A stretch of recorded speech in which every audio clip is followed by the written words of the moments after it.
Ikkinchi jahon urushida O'zbekistonning g'alabaga qo'shgan hissasi. 6,5 million O'zbekiston aholisidan 1,5 millioni frontga ketgan. 500 ming kishi qaytib kelmagan. 640 ming kishi esa yaralangan. 120 mingtasi orden va medallar bilan taqdirlangan. 280 tasi qahramon unvonini olgan. Urush davrida 1,5 million qochqin kishi O'zbekistonga qabul qilingan.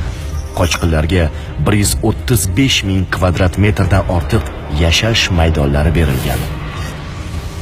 Ularning 300 mingdan ortig'ini bolalar tashkil etgan. 4500 dan ortiq bola o'zbek oilalariga qabul qilingan. Xususan, Shomahmudovlar oilasi 15 ta yetim bolani, Samadovlar oilasi 13 ta, Qosimovlar oilasi esa 10 ta. O'zbekistonga 100 dan ortiq sanoat korxona evakuatsiya qilingan.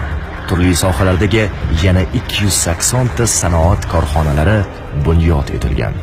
Toshkent va Toshkent viloyatida 55 ta korxona, Farg'ona vodiysida 22 ta, Samarqandda esa 14 ta korxona. Frontga jo'natilgan samolyotlar soni 2090 ta. Aviamotor 17,342 ta.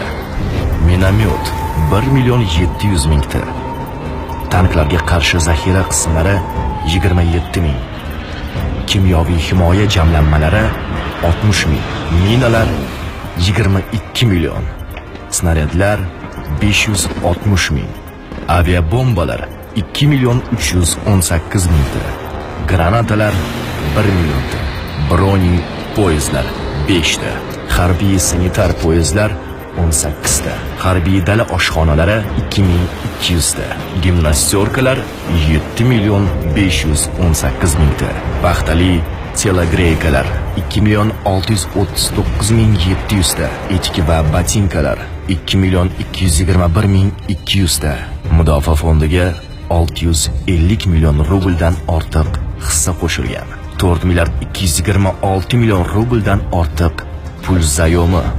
Frontga jo'natilgan mahsulotlar: quruq mevalar 35,200 tonna, uzum 57,444 tonna, kartoshka 108 ming tonna, guruch 195 ming tonna, don 1,66 million tonna, go'sht 159 ming tonna, paxta 4,806 million tonna, hayvon terisi 5,286 dona. Umumiy qiymati 246,918,700 rubl.